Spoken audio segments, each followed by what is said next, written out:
아침을 뉴스로 깨웁니다. 신율의 출발 새아침. 어제 저희가 방송할 때 리포트 주한 미국 대사에 대한 공격에 대해서 속보로 전해드렸었고요. 또 현장에서 리포트 대사와 같은 테이블, 바로 옆에 앉았던 안영욱 교총회장과의 전화 인터뷰를 통해서 어제 정말 발빠르게 현장 상황을 생생히 전해드렸었는데요. 다행히 지금 리포트 대사는 회복 중이라고 합니다. 자, 그래서 이제는 과연 어제 이런 사건이 발생하게 된 원인이 어디에 있었는지에 대해서 우리가 조사하고 생각해야 할 때라고 생각이 됩니다. 그러기 위해선 우선 경호 문제에는 어떤 허점이 없었는지, 그리고 배후 세력 문제, 또 가장 중요한 것은 친북, 종북 세력의 문제를 모두 철저히 조사하고 가려내야 한다는 생각입니다. 특히 친북, 종북 세력에 대해서는 보다 철저히 점검해야 할 겁니다. 어쨌든 이제 우리 사회도 테러와는 무관한 사회가 아님을 어제 사건을 통해서 다시 한번 곱씹어야 할 겁니다. 신율의 출발 새 아침, 오늘 순서 시작합니다.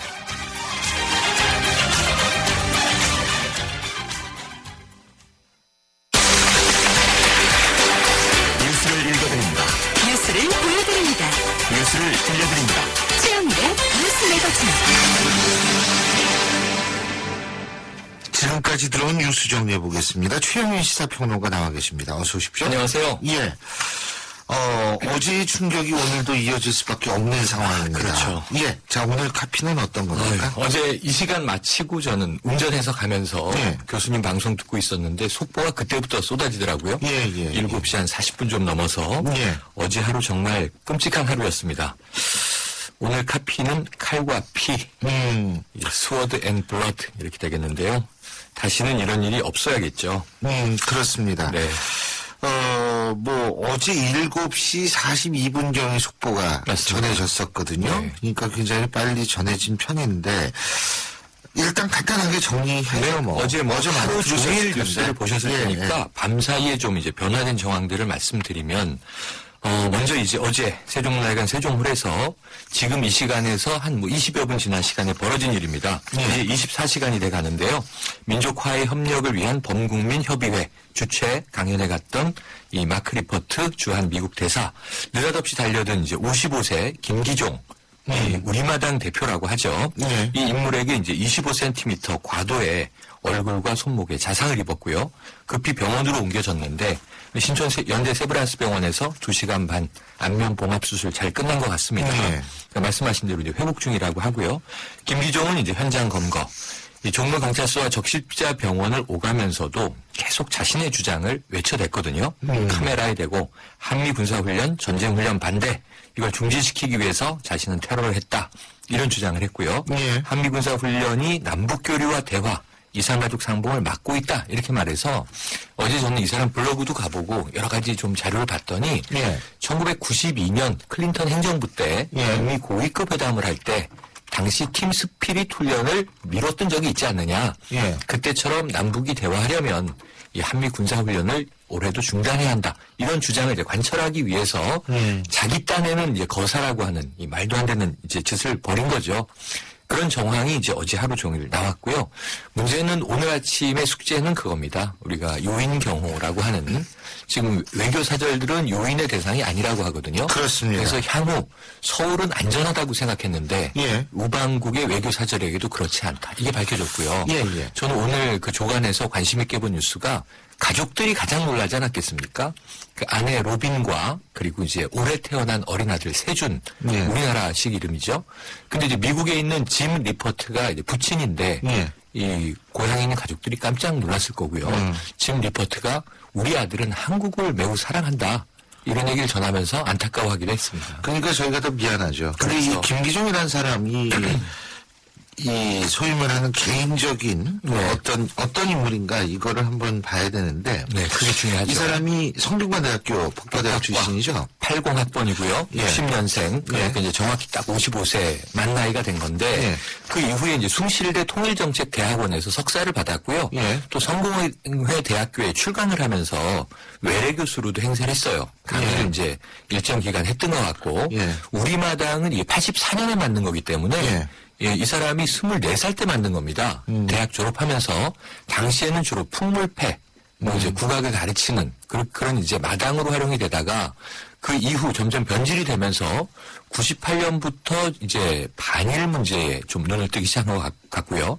이 80학번이면 어떤 때냐 하면 당시 80년대 초중반에 미 문화원 방화도 있었고요. 또 미 대사관 전문 농성도 있었고요.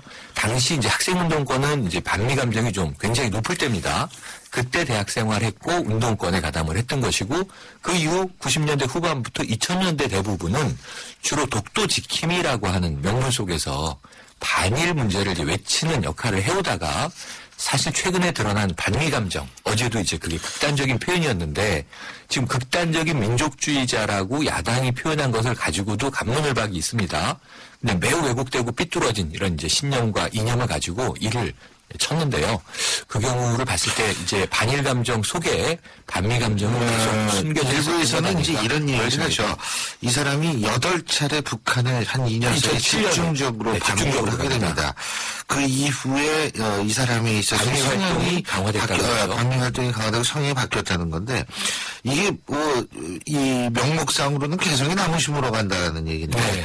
무슨 나무로 아니 개성을 뭐 전체 나무로 덮으려고 그랬는지 모르겠습니다만 8차례나 집중적으로 짧은 시기에 방북했다라는 것은 우리가 사실은 굉장히 눈여겨봐야 이상하죠. 될 네. 대목이라고 생각을 합니다. 맞습니다.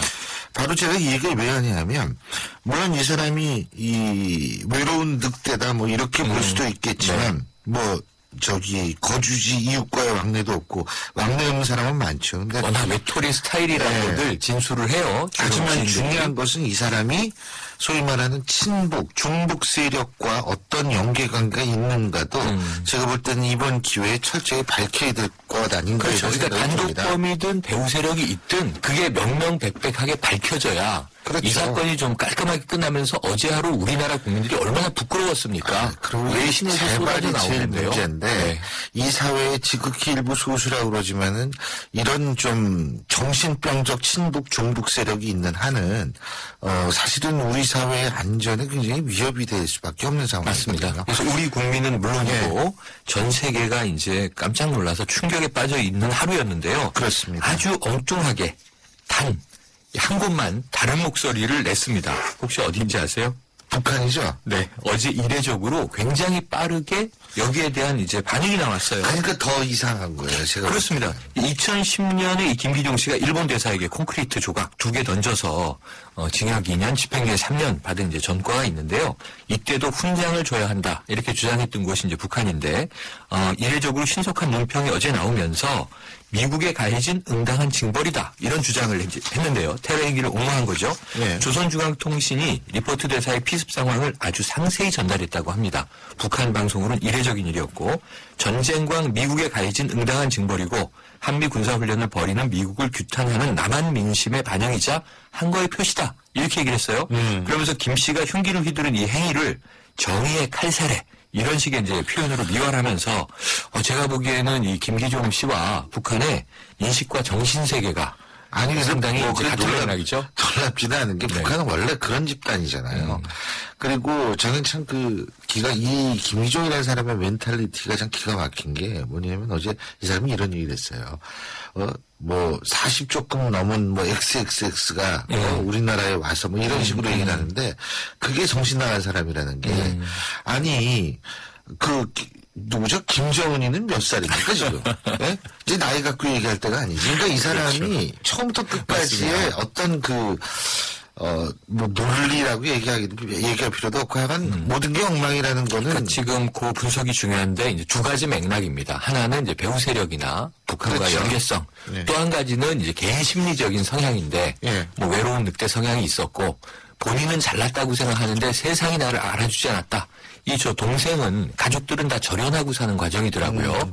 고향에 노부모님도 계시고 한데 너무 쉽겠어요. 그런 사람하고. 그 동생이 나도 형을 이해할 수가 없다. 이상한 사람이다. 이렇게 지금 진술을 하고 있는데 요 행위를 놓고도 오늘 이후 두 가지 맥락이 지금 공방을 벌이고 있습니다. 교수님 말씀처럼 우리 검찰은 이걸 테러로 규정하고 있고요. 또는 이것을 개인적인 피습 폭행 이렇게 보는 쪽도 있어서 지금 외신들도 테러로 보도하는 쪽도 있고 뭐 어택, 바이올런스 해서 그냥 개인적인 폭행으로 보도하는 데도 있고 요게 좀 이 경찰, 검찰 수사에서 명확히 좀 규정이 돼야만 그 사태에 대한 이후 대응이 또 좀 명확화될 것 같습니다. 테러는 테러죠. 왜 그러냐면 이 사람의 행동을 가지고 판단하는 것이 아니라 테러 여부는 어떤 사람에 대한 그러니까 피해자가 어떤 위치에 있고 어떤 정치적 의미를 갖느냐에 따라서 사실 테러 여부가 더군다나 모르고 공격을 했는데 알고 보니까 정치와 관련된 사람이더라. 아니잖아요. 근데 나는 네. 지갑을 털려고 그랬을 뿐이다. 이러면은 사실은 문제가 다른데. 명백한 계획범죄고요. 그렇죠. 네. 목적성과 상대가 네. 정치적 상징성이 상당히 큰 사람이기 때문에 네. 이게 테러냐 아니냐 가지고 논쟁한다는 네. 건 사실상 죄송하지만 사회과학적 지식이 굉장히 박약한 경우다. 저는 그렇게 생각을 그래서 합니다. 또 삐뚤어진 신념을 계속 주장해 대고 있지 않습니까? 물론 이 변호인이 어제 밤에 밝힌 걸 보면 살짝 지금 저는 이게 처벌 완화를 기대해서 그런 게 아닌가 싶은데 리퍼트 대사에게는 미안하다. 뭐 이런 또 사과를 이야기를 하면서 그거야 살해 의도는 없었다. 겁만 주려고 했다. 이런 얘기가 지금 맞아요. 나오고 있어요. 그 사람이 어제 끌려갈 때도 김기정이가 그런 얘기를 했거든요. 하루 종일 외치는 게 나왔죠. 중요한 거는 어제 제가 이제 그 변호사들하고 검사들 얘기를 들어보니까 칼을 어떠한 식으로 이 사용을 필요한 해야 일에 따라서 굉장히 중요하대요. 그러니까 맞습니다. 이 사람은 내리 찍은 거고 옆에서 이렇게 하는 것하고는 살해 의도가 전혀 차이라는 겁니다.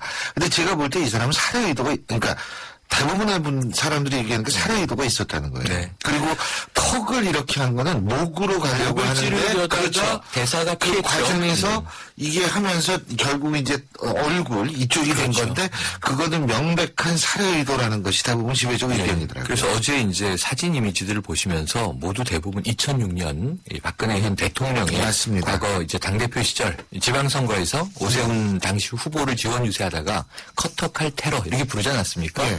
그 장면이 연상이 이제 됐는데 아니나 다를까 이제 대통령 지금 이 중동 순방 중이시잖아요. 근데 그 대통령 순방 그 징크스가 이번에도 나타났어요. 엉뚱하게 이제 터진 겁니다. 네, 이건 뭐 전혀 의도된 건 아니지만 네. 그러면서 이제 이 처음에 중동에서 나온 대통령의 이제 발언은 한미 동맹에 대한 공격이다 이런 거였는데요. 이 수술이 끝난 후에 리포트 대사와 한 5분 정도 통화를 했다고 합니다. 그러면서 지금 그 상황을 충분히 이해한다. 얼마나 힘들지 나도 겪어봐서 안다 하면서 이제 2006년과 올해 이 사건에 또 같은 연대 세브란스병원에서 수술을 받아서요. 어찌 보면 이제 대통령과 미국 대사의 동병상련이 또 이 화제가 오늘부터 될 텐데요. 어쨌든 어제 저는 리퍼트 대사의 트윗을 직접 봤습니다. 이 여러 가지 이제 성원에 감동했다. 우리 가족들은 이런 영문이 있고 한미 동맹을 위해서 빨리 내가 업무에 복귀하겠다. 우리 as soon as possible, ASAP 이렇게 줄여 쓰지 않습니까? 그 말도 나왔는데 마지막에 한국어로 같이 갑시다. 이렇게 써서 정말 많은 우리나라 네티즌들이 감동을 하고 응원을 하고 있습니다. 또 김원미 지켜주지 못해서 미안합니다. 이런 이야기들도 나오고 있는데 어쨌든 미국 국무부가 지난 밤 사이에 밝혔네요. 한미동맹에는 아무런 영향이 없다. 당연히 오히려 더 이 굳건해지는 방향으로 나갈 수 있는 확률이 저는 높다고 보는데 어쨌든 그 한미동맹에는 이상이 있을 수도 없고 있어서도 안 되는데 제가 볼 때는 일단 조사는 철저히 해야 될 겁니다. 맞습니다. 자, 마지막으로 어떤 노래 듣고 헤어질까요? 예, 오늘 테러는 사회적 공포를 조장하려고 하는 목적을 담고 있죠. 이럴 때일수록 한미 공조든 우리들의 삶이든 신뢰 기반이 더 튼튼하다는 것을 보여주고 공동체 의식을 이제 강조해야 될 텐데요. 네. 장기하와 얼굴들의 노래 별일 없이 산다 들으시죠. 네, 잘 알겠습니다. 오늘 말씀 여기까지 듣죠. 고맙습니다. 고맙습니다. 네, 지금까지 최영희 시사평론가였고요. 저희가 오늘 신율의 출발 새 아침에서는 리포트 대사에 대한 피습 사건에 대해서 보다 자세히 계속해서 분석해드립니다. 몰랐어요. 기흥 역세권 지구가 이렇게 달라질 줄 아무도 몰랐어요. 강남을 더 빨리 만나고 교통, 문화, 쇼핑을 한자리에서 다 누리는 곳. 기대하십시오. 기흥의 신중심. 기흥역 GR 프루지오. 모델하우스 오픈 중. 문의 031-281-8800. 주식회사 대농. 신율의 출발 새 아침 1부 순서는 여기서 줄이겠습니다. 잠시 뒤 2부에서 뵙죠. 서울 국제건축 박람회. 대한민국 대표 건재재와 건축회사가 모였습니다. 3월 5일부터 8일 강남 세택. 건축 한류, 리모델링, 전원주택, 친환경 건축, 풍성한 볼거리에 건축주와 반려를 위한 특별한 관람 혜택까지. 제22회 서울 국제건축 박람회.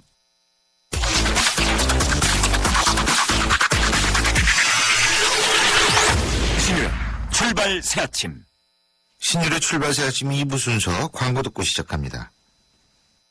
이천 어디에 사시겠습니까? 이천의 새로운 중심을 생각한다면, 이천의 더 큰 내일을 생각한다면, 이천이 준비하고 한양이 짓는 젊은 도시를 만나십시오. 이천이 준비한 젊은 새도시, 이천 증포새도시 한양 수자일. 문의 1899-6316. 주식회사 한양.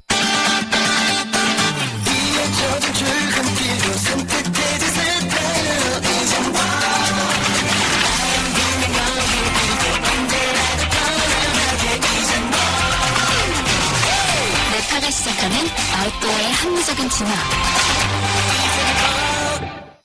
동탄 신도시를 2배로 누리는 방법 아세요? 동탄 열신도시 생활인프라도 누리고, 이신도시 문화인프라도 누리고, 에일리넷들에서 2배로 누리십시오. 동탄 1, 2 신도시 중심의 더블 생활권. 동탄 2 신도시 엘리넷들 3월 오픈 예정. 문의 031-221-4700. IS 동서.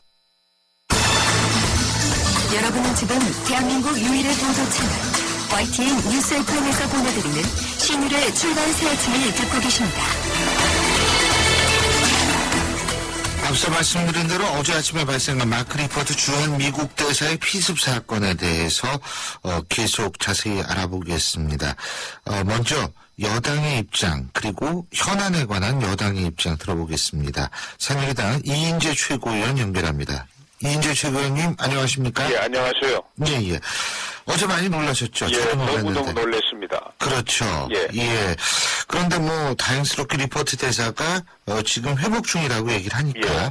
그리고 얼굴 상처도 뭐 한 1, 2년 되면은 자세히 막 현미경으로 들여다보지 않으면 잘 모를 정도로 예. 수술도 잘 됐다고 하니까 정말 다행인데 말이에요. 예, 불행 중 다행입니다. 그렇습니다. 자, 일단 근데 제가 궁금한 게요. 예. 우리 이인재 최고위원께서는 이 김기종이라는 사람이 이 종북 친북 세력과 연관이 됐을 가능성이 있다고 보십니까? 뭐 100%죠. 예. 뭐 저는 이제 처음 이 사건 터진 소식을 들었을 때부터 예. 지금 이제 이건 뭐 리포트에서 개인에 대한 테러가 아니고 미국에 대한 테러고 또 한미 동맹에 대한 테러라는 건 누구나 알 수 있지 않습니까? 예. 그리고 이제 지금 상황이 한미 합동 군사 훈련 때문에 북한이 아주 극도로 이 반발하고 비난하고 있는 가운데 벌어진 사건이니까요. 평양과 맥을 같이 하는 그런 종북 세력 소행이 거의 100% 확실하다고 생각했는데 그 뒤에 뭐 그게 거의 다 밝혀졌고요, 지금. 예. 그래서 이제 이 종북 친북 세력과 관련이 있다. 그렇다면은 향후 종북 친북 세력에 대한 수사로 이것이 좀 확대돼야 되는 것 아니냐? 아니, 이제 이 사건의 배후가 저는 뭐 있을 거라고 생각하는데요. 예.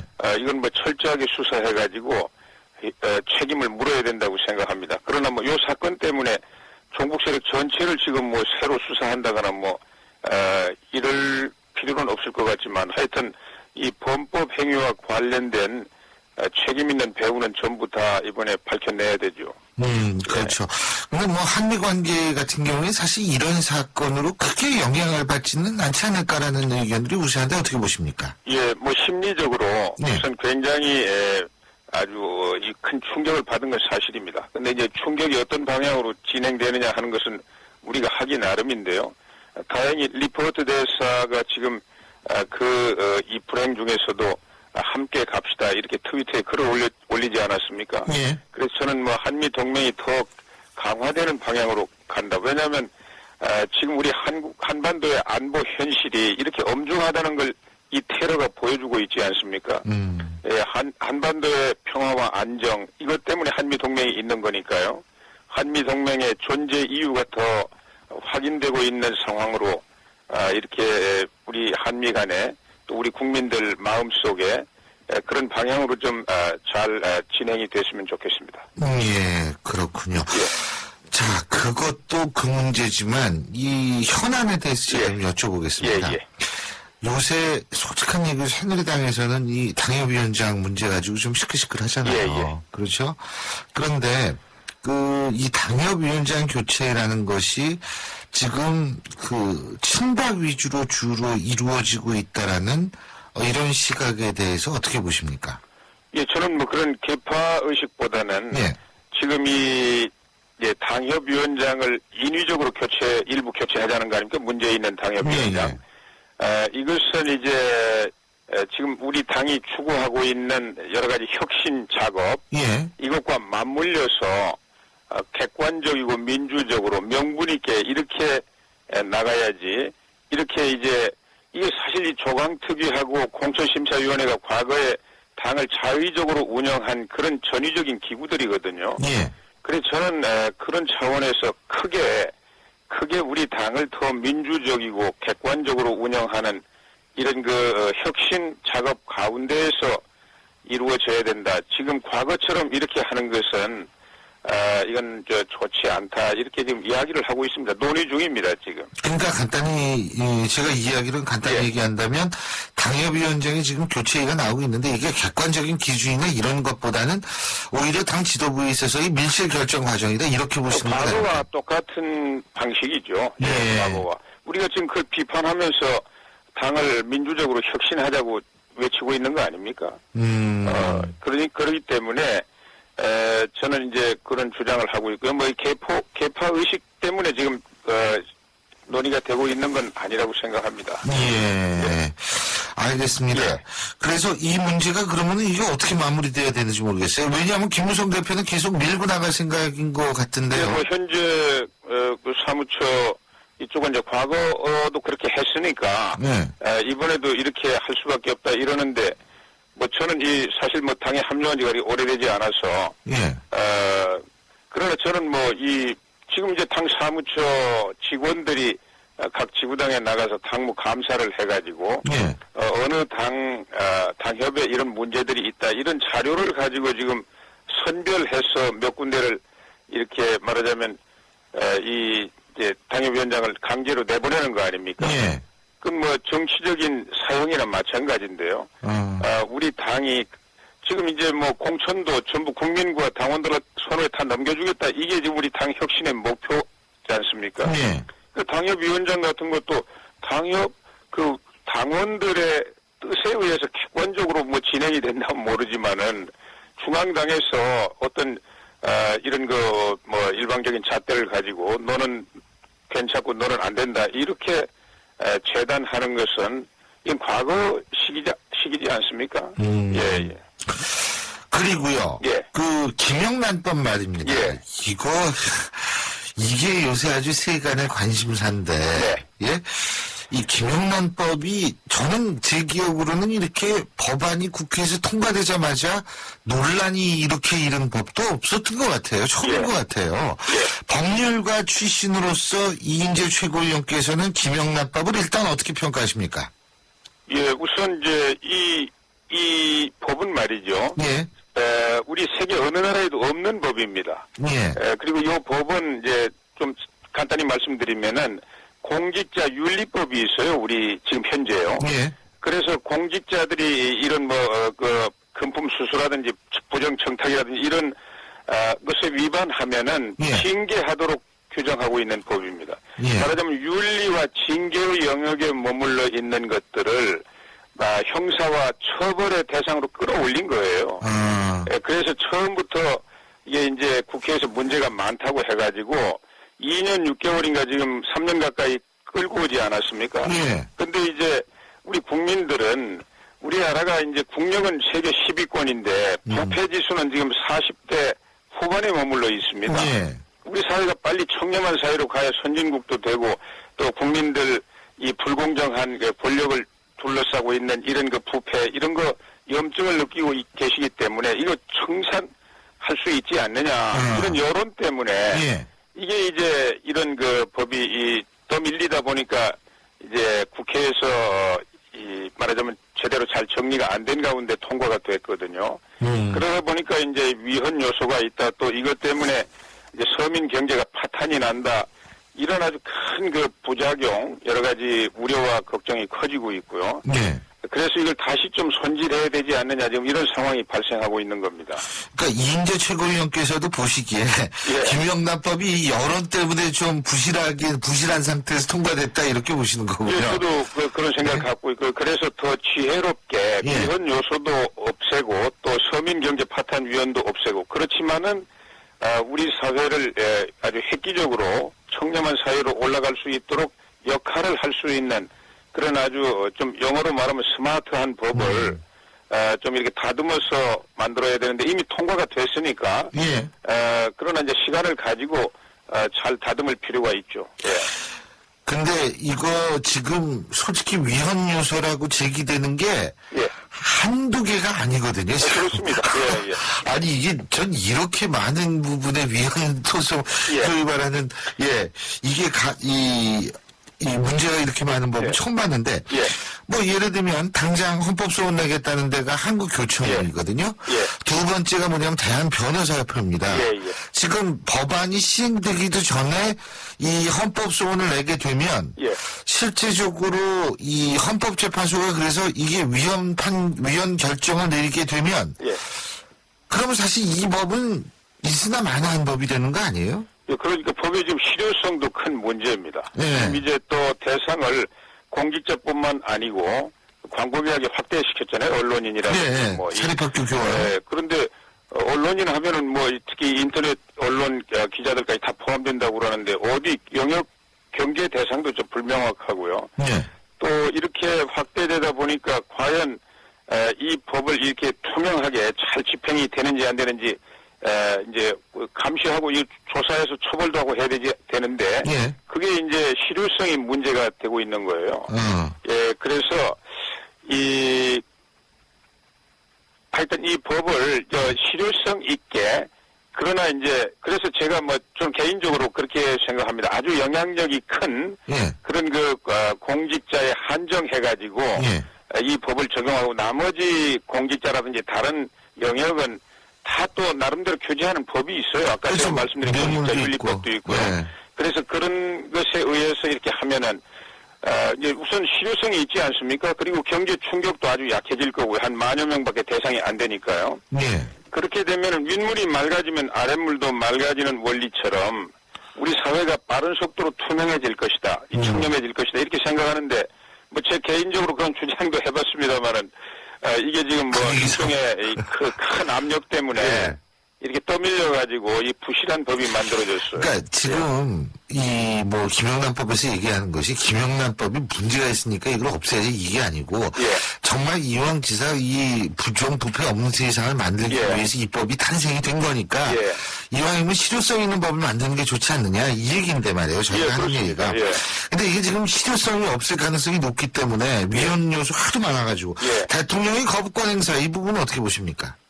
대통령께서 거부권 행사하시기는 어려울 겁니다. 왜냐하면 대통령께서도 뭐 원하는 대로 다 통과시켜야 된다 이런 주장을 하셨기 때문에 지금 이제 거기서 조금 그 원안에서 좀 문제가 확대된 거는 이제 대상 예. 언론인하고 사립학교 교사 여기 확대된 거 이에 다른 거는 좀 또 오히려 약간 줄인 면이 있거든요. 예. 가족 범위에서 이제 배우자로 한정한 거라든지 몇 가지들이 있기 때문에 대통령께서 아마 거부권 행사하는 건 현실적으로 어려울 겁니다. 아, 그렇군요. 근데 이제 사실 김영란법에서 가장 중요한 게 이해충돌 방지 부분이라고 얘기를 그걸 아예 하잖아요. 완전히 드러내버렸죠. 드러내버렸으니까 예. 이게 사실은 제일 중요한 부분이 드러냈으니까 원안이 아니다.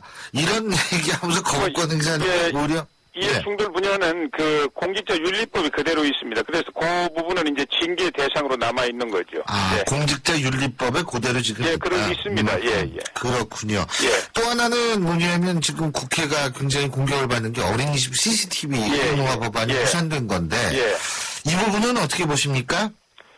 예, 이제 뭐 저도 지금 어린 손자 이제 곧 어린이집에 보내야 될 형편이고요. 지난번에 저 충격적인 어린이 학대 사건이 있지 않았습니까? 예. 그래서 우리 국민들이 정말 이 자기 어린이집에 맡긴 어린 아들 딸들이 이 정말 따뜻하게 사랑을 받으면서 잘 이렇게 보호도 되고 교육도 받기를 원하는 건 그 누가 부정하겠습니까? 예. 그런데 이제 그 수단이 문제예요. 그래서 저는 이 지금 어린이집 전체 강제로 이제 CCTV를 설치하는 것에 대해서 이제 우리 의원들이 상당히 한 의원들이 거부감을 있어가지고 이제 일단 부결이 됐는데요. 예. 저는 이제 이 아주 전공법으로 접근해야 된다고 생각합니다. 뭐 CCTV를 설치하든 안 하든 그건 이제 나름대로 뭐 여러 가지 의미가 있지만 우선 이 보육학교 교사들을 아주 엄선해서 이 선별해서 교육도 훈련도 잘 시키고요. 그다음에 이 한 사람이 맡고 있는 어린이가 지금 너무 많지 않습니까? 예. 자기 통제가 안 되는 어린이들을 말이에요. 그래서 그 현실적으로 애정을 가지고 잘 이렇게 보살필 수 있는 그런 그 숫자의 그런 그 보육교사, 훌륭한 보육교사를 많이 양성하는 이런 방법이 최선이고요. 이제 어쩔 수 없이 CCTV 설치라도 해서 빨리 막아야 되지 않느냐 이렇게 되는데 그건 여러 가지 또 나름대로 교육적인 부작용, 보육교사들의 인권이라든지 이런 문제가 있기 때문에 어차피 지금 부결이 됐으니까 다시 신중하게 논의해가지고 입법 방향을 찾아야 될 것 같습니다. 근데요. 예. 보육교사 인권도 물론 중요하겠죠. CCTV 달아가지고. 근데 솔직한 얘기로 현실적으로 지금 모든 회사에 다 CCTV 달고서 보고 있는 거는 사실이 있고, 그게 뭐 잘됐다 잘못됐다 떠나가지고. 모든 회사요? 대부분의 회사 같은 건물에는 CCTV 많이 달려있지 않습니까? 그러니까 본의 아니게 어떻게 본이든 아니든 간에 감시를 받게 되고, 그 인권 침해가 뭐 좋다는 얘기는 아닙니다만, 두 번째는 뭐냐면 어린아이들, 표현도 제대로 못하는 어린아이들의 인권은 그러면 어떻게 되느냐, 이런 문제가 제기될 수 있는 거 아니겠어요? 예, 그렇습니다. 어린아이들의 인권일수록 한번 상처받으면 더 치료하기가 어렵죠. 예. 그건 뭐 누가 모르겠습니까? 그런데 어린이집은 본질적으로 교육의 현장입니다. 그러면 초등학교, 중학교, 고등학교에서도 또 교사들 가운데 일부 좀 문제 있는 교사들이 그 학생들 인권 어렵게 하는 경우 있지 않습니까? 예. 그러면 초, 중, 고등학교 교실에도 다 CCTV 설치하자고 하면 그 쉽게 국민들이 납득하기 어렵지 않습니까? 그래서 여러 가지 측면이 있어요. 그래서 뭐 어느 한쪽이 다 절대적으로 옳고 어느 한쪽은 절대적으로 나쁘다 이렇게 말할 수 없지만 일단 국회에서 부결이 됐으니까 신중하게 다시 또 논의하고 국민적 공감대도 확보하고요. 이렇게 해서 재입법을 추진해야 된다고 생각합니다. 예, 잘 알겠습니다. 오늘 말씀 여기까지 듣겠습니다. 예, 고맙습니다. 감사합니다. 예, 지금까지 새누리당 이인재 최고위원이었습니다. 경제 컬럼니스트 정철진의 경제 시선. 경제 뉴스 알아보겠습니다. 정철진 경제 컬럼니스트 연결합니다. 안녕하십니까? 네, 안녕하십니까. IP 시스템이 해킹됐다는 뉴스인데 이거 주민등록 안 쓰고 뭐 안전하다고 도입한 거 아니에요? 예? 실은 어제 이 마크 리포트 대사의 그 피습 사건이 있었기에 그랬죠. 이 IP 시스템 해킹이라는 뉴스 이제 굉장히 큰 뉴스입니다. 근데 그렇죠. 뭐 좀 묻히는 경향이 있죠. 어제 행정자치부가 이 발표를 했는데요. 지난달 28일부터 2일 오전까지 공공 IP 시스템이 해킹 공격을 받았다. 그리고 무려 75만 건이 부정 발급됐다는 건데요. 그 방금 교수님 말씀하신 대로 이 IPN이라는 게 인터넷 개인 식별 번호 열쇠 자리로 하드 주민등록번호에 모든 게 다 담겨 있지 않습니까? 그렇죠. 성별부터 생일부터 출생 그러니까 이런 어떤 디지털 번호로 바꾸자 해서 생겨난 겁니다. 이제 주민번호 대신에 이걸로 바꿔라 IPN으로. 그래서 발급기관은 공공기관이 하나, 민간업체가 세 곳인데 이번에 이제 해킹을 받은 것은 공공기관인 것으로 앞으로 수사를 해봐야 되겠지만요. 밝혀지고 있는데 이거 할 때부터 좀 논란이 있었던 게 처음 IPN 열쇠 자리를 받으려면 주민번호 뭐 이런 신상 정보를 넣고 받아야 됩니다. 그러니까 만에 하나 IP 시스템이 털릴 경우에는 신상 정보도 같이 털리는 거 아니냐 그런 우려가 있기는 세트 메뉴로 털리는 거군요, 그러니까. 그렇죠. 예. 그런데 이제 이번에 해킹 수법은 우리가 우려했던 이제 그런 건 아니지만 실은 어쩌면 더 무서운 걸 수도 있습니다. 이번에 건 어떻게 된 거냐면은 아예 뭐 그런 시스템에서 개인 신상 정보를 털은 게 아니라 우회로를 하나를 만들어 놔가지고 가상의 번호를 75만 개를 만들어낸 겁니다. 그래서 그 75만 개를 가지고 게임 사이트에 가서 신규 회원 가입도 하고 기존 이용자 계정도 바꾸고 뭐 이렇게 한 건데요. 저는 이게 훨씬 더 위험하다고 보는 게 우리가 이제 어떤 주민번호를 도용하게 되면은 어쨌거나 그 주민번호에 해당하는 사람은 존재하는 거 아니겠습니까? 그렇죠. 뺏겼더라도요. 그렇죠. 근데 이번에 75만 개는 그냥 75만 개 IPN을 만든 겁니다. 그러니까 실체도 없는 75만 개를 만든 거예요. 그게 무슨 좀비 같은 75만 명이 이제 막 게임 사이트도 가입해가지고 하고 예. 있고 그런 좀 위험성이 있어가지고 큰 문제다 해서 앞으로 행정부 수사에서 경찰 수사에 의뢰한 상태입니다. 누가 해킹을 했는지요. 자, 그리고 말이에요. 이 SK, 현대차그룹 이런 대기업들이 잇따라 노스펙을 선언하고 있다고 하는데 네. 이게 무슨 얘기인지 좀 알아야겠어요. 이제 대학생들 바로 가까이 접할 테니까 바뀌는 자식도 문화를 대학생입니다, 지금. 예. 접할 테니까 잘 아실 텐데 이제 최근 들어서 지난해 말부터인데 하반기 공채부터 대기업 그룹들에서 스펙 안 보겠다는 얘기가 많이 나오고 있는데요. 일단 올해 가장 큰 이제 이슈된 뉴스는 SK그룹이 상반기 공채부터 이제 대졸 신입사원 입사 지원서에서 외국어 점수를 빼겠다. 그러니까 외국어 뭐 토익 토플 이런 거 할 필요 없다라는 얘기. 또 IT 뭐 활용 능력, 해외 경험에 수상 받았던 거, 뭐 업무 경험 이런 거 다 안 적어도 된다. 입사시원서에 사진도 아예 사진란도 빼버렸습니다. 그러니까 사진란은 없는 나라가 많습니다. 네. 그건 잘못된 거예요, 사실 우리나라가. 예. 그래서 발표하기를 이제는 스펙보다는 문제 해결 능력, 도전 정신을 집중적으로 파악해서 신입사원 뭐 선발하겠다. SK그룹이 그렇게 발표했고요. LG그룹은 이제 지난해 하반기에서 몇 개 이제 직군 빼놓고는 뭐 가족관계 사진, 외국어 점수 자격증 다 뺐습니다. 이 란을요. 그다음에 현대차그룹도 비슷한 란을 뺐고 그 대신 이제 이 상식 이런 것도 논술하고 영어는 영어 화야 이렇게 현대차그룹은 갖고 삼성그룹은 이제 에세이 말 많았었죠. 에세이를 써야 되고 SSAT 그러니까 뭐 논리력 사고력을 평가한다는 건데 지금 뭐 유수의 10대 그룹들이 다 스펙을 점점 버리는 그런 분위기로 가고 있는 게 사실입니다. 근데요. 네. 제가 온갖 면접은 면접위원으로 다 해봤거든요. 네. 그런데 어떻게 도전 정신과 창의력을 면접에서 걸러냅니까? 저는 이건 문제가 있다고 보고 두 번째는 뭐냐면 삼성이나 대기업, LG나 이런 대기업들에서 보는 시험들이 있잖아요. 네. 이거 우리 학생들한테 물어보면 애들이 어쩔 줄을 몰라요. 왜 그러냐면 이게 준비를 한다고 되는 시험도 아니고 그렇다고 손 놓고 가만히 있을 수도 없는 거고 그러니까 예를 들면 언어라든지 수리라든지 추리 영역 이게 다 나눠져 있거든요. 이 시험들이. 근데 굉장히 대학생들이 막막해하는 건 사실입니다. 근데 전 진짜 그 문제 한번 슬쩍 봤는데 야 이런 문제 가지고 그러니까 이 문제를 낸 그 목적이 뭔지 좀 굉장히 궁금해지더라고요. 사람을 가려내기 위해서 그런 건지 뭐 맞습니다. 그 취업 사이트에 가보면은 예. 말씀하신 그 시험에 대해서 천재만이 풀 수 있는 거니까 웬만한 사람들의 이 정규 분포를 보면은 거의 똑같습니다. 무슨 말씀인지 아시죠? 그렇기 맞아요. 때문에 그러면은 결국 다른 거 뭐 학교나 이런 학점으로 가려고 그걸 대의명분으로 만든 게 그건 아니냐 모르겠습니다. 그런 음모론이 분명히 있긴 하지만 네. 어쨌든 취지는 스펙을 버리겠다. 물론 어떤 방법은 이제 새로 만들어내겠죠. 정교한 방법으로 도전 정신 같은 것들을. 그러나 뭐 취지는 방향은 맞지 않나 이런 생각이 드는데 근데 오히려 대학생들이 그런 노스펙 채용이 좀 그리 반갑지 않다라고도 한답니다. 절반 정도가. 네. 왜냐면 한 10년 지금 우리나라 취업 역사상 한 15년간 이 스펙으로 이루어지지 않았습니까? 네. 근데 스펙 없으면 뭘 뽑지? 그럼 뭘 준비해야 되지?